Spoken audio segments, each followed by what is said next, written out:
Hey everyone, welcome in CLAT Point. Let's start today's The Hindu News discussion जो कि CLAT, ALET, DULLB, LLM, NLSET and other law entrance test आप देंगे, आप लोगों के लिए इंपॉर्टेंट हो सकता है।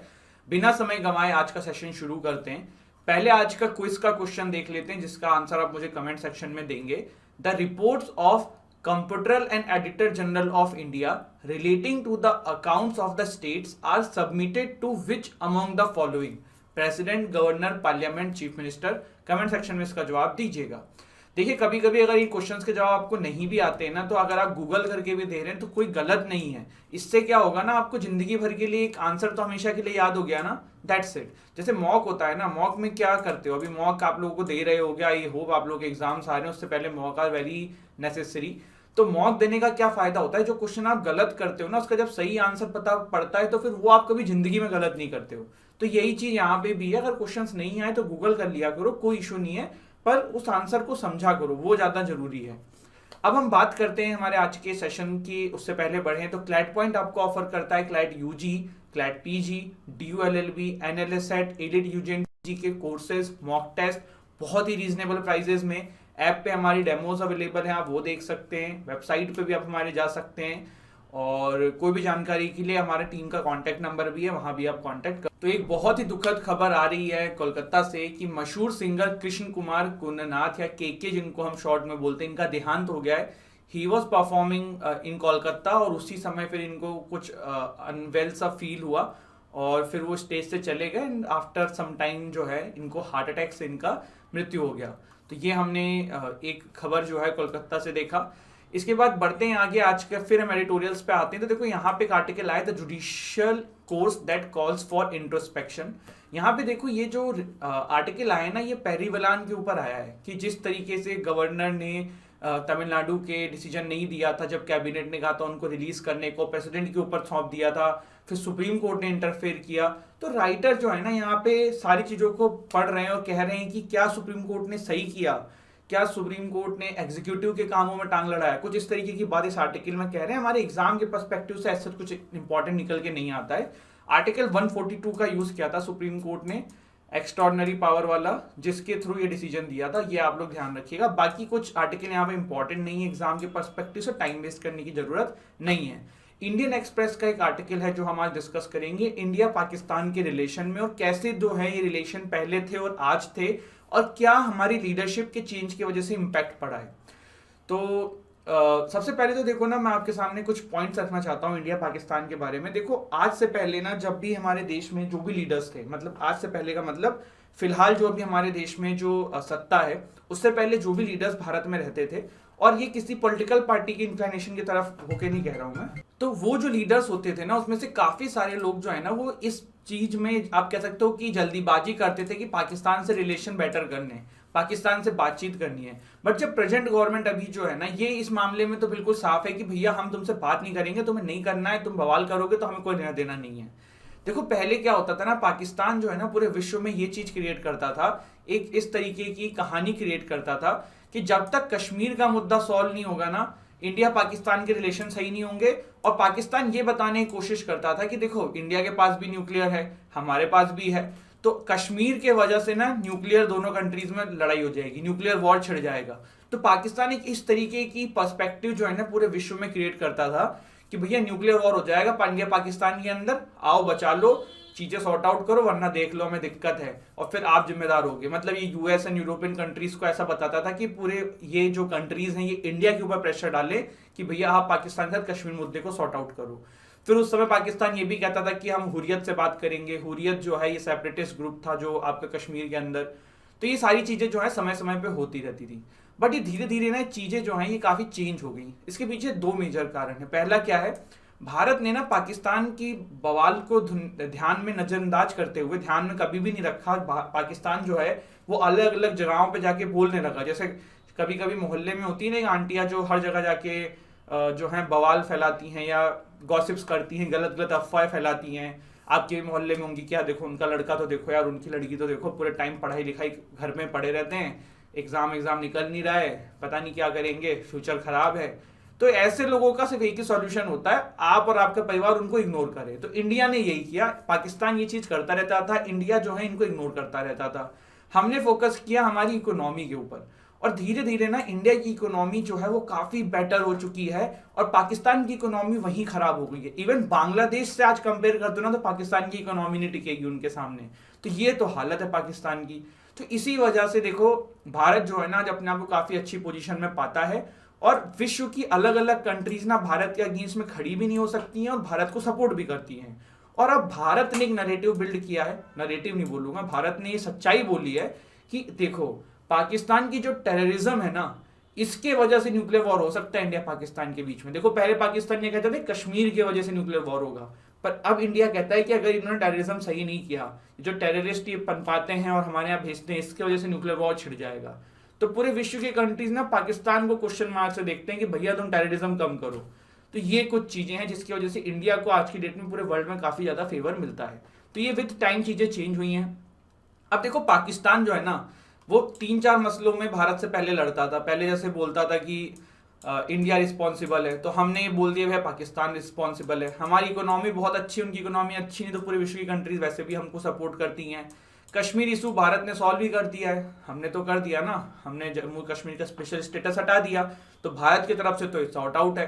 पहले पाकिस्तान क्या कहता था कि कश्मीर का मुद्दा सॉल्व करो तभी बात हो पाएगी, तो भारत कहता है भैया क्या मुद्दा, अब तो मुद्दा ही नहीं है, ये तो सॉल्व है ऑलरेडी।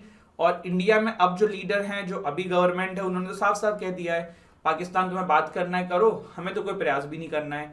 जबकि जैसे जब क्या हुआ था, जब ये कश्मीर का स्पेशल स्टेटस वाला मसला जब था, तब इमरान खान ने बोला था कि भैया अब हम भारत से बातचीत नहीं करेंगे जब तक कश्मीर को पुनः वाली स्थिति में ना लेके आओ। तो ये तो कभी पॉसिबल है ही नहीं, और उसके बाद हमारी सरकार ने भी कभी कोशिश नहीं करी इनसे वापस बातचीत करने की। तो ये था ये पूरा मसला। देखो इसमें एग्जाम के पर्सपेक्टिव से ऐसा कुछ निकल के नहीं आ रहा है, लेकिन यहाँ पे ना थोड़ा सा मैंने आपको ये इसलिए बताया क्योंकि एक अच्छा आर्टिकल था और काफी सारा ना आपको विश्व का ऑर्डर क्या चल रहा है, क्या हो रहा है अगल बगल ना, इसके बारे में पता होना चाहिए, तो वो यहाँ पे हमने जाना। ठीक है, अब देखो कश्मीर से खबर आ रही है, बड़ी दुखद खबर है कि मिलिटेंट्स ने एक जो है हिंदू टीचर को मार दिया है और ये 7th टारगेट है मई महीने के अंदर। और लेट्स सी कैसे चीजें जो हैं वहां पे बेटर होती हैं। काफी सारे लोगों का ये कहना है कि जो कश्मीर पंडित वाली मूवी आई है उसकी वजह से ये हो रहा है, बट ये सब तो बकवास बात है ना। मूवी है जो भी आई हो उसमें जैसा भी हो, सच हो गलत हो, जो आपका जो पर्सपेक्टिव हो, कुछ लोग कहते हैं सच है, कुछ लोग कह रहे हैं बेकार है, लेकिन भैया उसकी वजह से आप लोगों को मार रहे हो, ये तो कोई जस्टिफिकेशन नहीं है ना। और इस पे देखिए इंडियन आर्मी जल्द से जल्द एक्शन लेगी। Centre clears 86,912 crore of GST dues. तो स्टेट को जो जीएसटी देना था वो सेंट्रल गवर्नमेंट ने आगे मतलब पहुंचा दिया। Kerala high court allows lesbian to live together. एक केरला का एक बड़ा विचित्र केस है ये। विचित्र केस मैं इसलिए बोल रहा हूँ कि काफी समय से फंसा हुआ था, इसलिए कहना विचित्र केस बोला मैंने। हुआ क्या कि division bench of Kerala high court ने डिसाइड किया है कि 2 लोग थे, 2 महिलाएं हैं ये जो लेस्बियन हैं, और इन लोगों के फैमिली वाले बड़े कंजर्वेटिव थे, तो दोनों उनको अलग अलग रखते थे। जो महिला थी एक, उसने हेबियस कॉर्प्स की रिट डाली हाई कोर्ट में। हेबियस कॉर्प्स का बेसिकली मतलब ये होता है कि कोर्ट जो है फिर आदेश देती है पुलिस को कि भैया इस बंदे को मेरे सामने लेके आओ, to have the body of. Writs होती हैं 5 होती हैं, habeas corpus, mandamus, certiorari, prohibition, कोई वारंट हो। आर्टिकल 32 के अंदर आप सुप्रीम कोर्ट में रिट फाइल करते हो, आर्टिकल 226 के अंदर आप हाई कोर्ट में रिट फाइल करते हो। तो यहाँ पे आर्टिकल 226 वाली जो रिट डली थी हेबियस कॉर्पस की, उसमें जो है कोर्ट ने कहा कि भैया इन दोनों कपल को साथ रहने दो और अब उनके परिवार से उस लड़की को जो उन्होंने छुपा के रख रखा था वापस हमारे सामने पेश करो। तो ये था ये पूरा मसला। फातिमा नूरा एंड अलुवा करके कुछ नाम है 2 लड़कियों का जिनका ये कहानी है। Sri Lanka flights make refuelling hard. तो देखो श्रीलंका में फ्यूल क्राइसिस है, तो अब श्रीलंका ने क्या किया है ना कि अलग अलग कंट्रीज से बात करके वहां पे अपनी फ्लाइट्स का रिफ्यूलिंग का सिस्टम क्रिएट किया है। तो जैसे कि चेन्नई एक जगह है, किसी के लिए दुबई है, तो वो यहाँ पे न्यूज है। एग्जाम के पर्सपेक्टिव से इंपॉर्टेंट नहीं है। मंकी पॉक्स को गवर्नमेंट ने भी सीरियस लेना शुरू कर दिया है। Ministry brings out guidelines to manage monkey pox cases. क्या है मंकी पॉक्स का पूरी कहानी हमने देखा हुआ है, एक बार और रिपीट कर लेते हैं। वायरल जूनोटिक डिजीज है। जूनोटिक का मतलब होता है transmission from animals to human, इसलिए इसको मंकी पॉक्स बोलते हैं। ये नाइजीरिया से जो है ये आई थी और ऑर्थोपोक्स वायरस जेनस से ये होता है। अगर हम बात करें animal known to be the source of monkey pox virus include monkeys and apes. A variety of rodents, rats जिसमें आते हैं, माइस आते हैं, स्क्विरल्स आते हैं, प्रेयर डॉग्स आते हैं, रैबिट्स आते हैं। तो यहाँ से जो है इसका आप कह सकते हो कि स्टार्टिंग जो है वो ट्रेस करी जा सकती है। आउटब्रेक जो है ना पहली बार जानवरों के अंदर 1958 में डेमोक्रेटिक रिपब्लिक ऑफ कॉन्गो में हुआ था और 1970 में ह्यूमन में भी यहीं पे हुआ था। 2017 में नाइजीरिया में काफी सारे केसेस जो हैं देखने को मिले थे मंकी पॉक्स के, और western and central African countries में ये हमेशा से रहा है। सिम्टम्स क्या है तो देखो, चिकन पॉक्स जैसे होता है ना, आप लोगों को थोड़े थोड़े दाने हो जाते हैं, तो उसी तरीके का मंकी पॉक्स में भी होता है। देखिए ये जो ये इंसान है ये आपके सामने है, तो इस तरीके की चीजें होती हैं। और चिकन पॉक्स थोड़ा बेसिक लेवल का है, ये उससे भी सीवियर नेचर का होता है। Monkey pox can be distinguished from small pox because the lymph gland gets enlarge, तो इसीलिए थोड़ा सा ज्यादा जानलेवा है। और इसमें एक और चीज है कि ये इंसानों जानवरों से इंसानों में होने का ऐसा कोई सबूत नहीं है, सॉरी इंसान टू इंसान जो कम्युनिकेट होने का कोई सबूत नहीं है, जानवरों से इंसानी कांटेक्ट में तो होता ही है। NATO bit banking only if Nordic meets demands. अब मैं देखो आपको ना यहाँ पे पूरी कहानी समझाने वाला हूँ, समझना ध्यान से। हो क्या रहा है, हो ये रहा है कि भैया देखिए रशिया और यूक्रेन में वॉर चल रहा है, ठीक है। तो फिनलैंड और स्वीडन जो हैं वो जो पड़ोसी हैं रशिया के, मैंने आपको काफी बार मैप दिखाया हुआ है, अगर आपको अभी याद नहीं आ रहा है तो तुरंत पॉज करो, मैप डाल दो स्वीडन और आपका फिनलैंड का, आप देखोगे कि रशिया के बॉर्डर के बगल में ही है। तो यहाँ पे क्या हुआ है ना कि स्वीडन और फिनलैंड ने कहा कि भैया अब हम नेटो ज्वाइन करेंगे। इन्होंने इसके पीछे रीजन क्या दिया, इन्होंने इसके पीछे रीजन दिया रशिया यूक्रेन, कि भैया यूक्रेन के साथ जो है ना जो रशिया ने किया कल को हमारे साथ भी करेगा। लेकिन ये ना ये एक कहानी है जो आपको हमको बताई जा रही है, बट इसके पीछे कहानी कुछ और है। देखो रशिया का तो सिंपल एक ही चीज कहना है ना कि आप नेटो से दूर रहो, उसने फिनलैंड स्वीडन को कुछ सेट तक नहीं दिया था, अगर आप नेटो को ज्वाइन करोगे तब हमें दिक्कत है। और नो डाउट अगर ये फिनलैंड स्वीडन जो है नेटो को ज्वाइन करने पे जाए तो कल को रशिया इनके ऊपर अटैक भी कर दे। तो कहने का मतलब ये कि ये तो रशिया को और भड़काने वाली बात हो गई कि भाई तुम करो हम पे अटैक, और ये भड़का फिनलैंड और स्वीडन रहे क्या, ये तो वही बेवकूफ है जैसे यूक्रेन बेवकूफ था। भड़का कौन रहा है, यूएसए भड़का रहा है।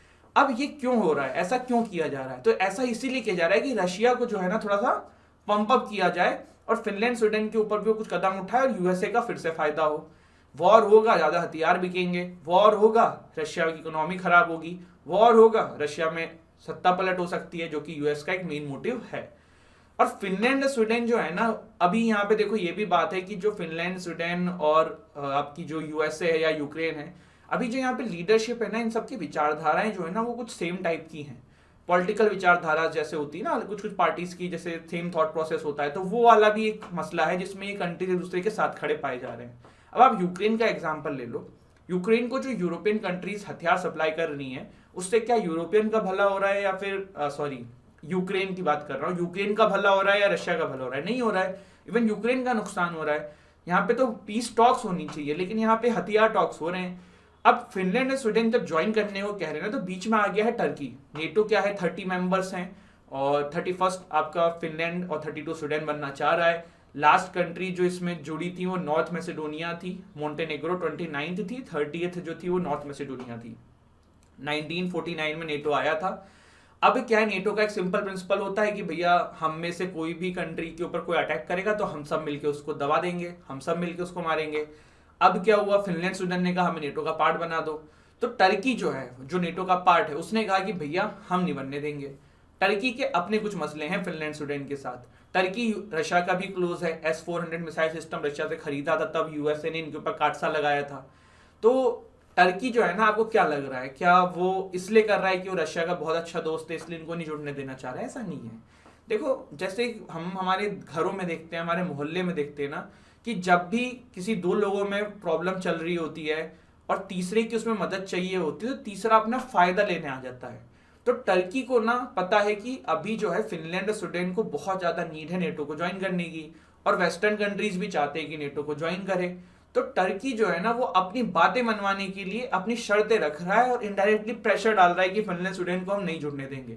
भाई जुड़ने देगा, पर जो इसकी शर्त है वो ये दोनों कंट्रीज मान लेंगे और ये अपने काम करवा लेगा। अब इनकी शर्त क्या है, कुछ ऐसे है कि कुछ जो टेररिस्ट हैं वो इनके यहाँ पे हैं उनको हमें दो, और भी कुछ इस तरीके की हैं, वो हम कभी डिटेल में अलग देखेंगे। तो ये पूरी कहानी चल रही है। तो टर्की जो है ना ये प्रेशर क्रिएट कर रहा है, पर ये इसलिए नहीं कर रहा है कि वो जुड़ने नहीं देगा, वीटो पावर का यूज कर लेगा। भाई इसको सॉर्ट आउट कर लेंगे ये लोग, बस टर्की जो है अपना फायदा लेके साइड हो जाएगा, उसका जो काम है वो करवा ले, बाकी क्या करना है। तो ये कुछ बातें थी और ये पूरा ये मसला है, और ये वॉर का सॉल्यूशन तो नहीं है जो ये हो रहा है, ये यूएस और ही आग लगा रहा है, बट देखते हैं आगे क्या होता है। Fiscal deficit improve to 6.7% in financial year 2022। What is fiscal deficit?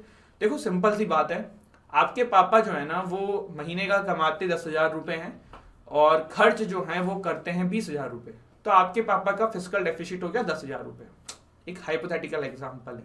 यहाँ पे हमारी गवर्नमेंट जो है ना वो टैक्स के थ्रू कमा रही है 10,000 रुपए और वो खर्च कर रही है 20,000 रुपए, तब फिस्कल डेफिसिट 10,000 का हो गया।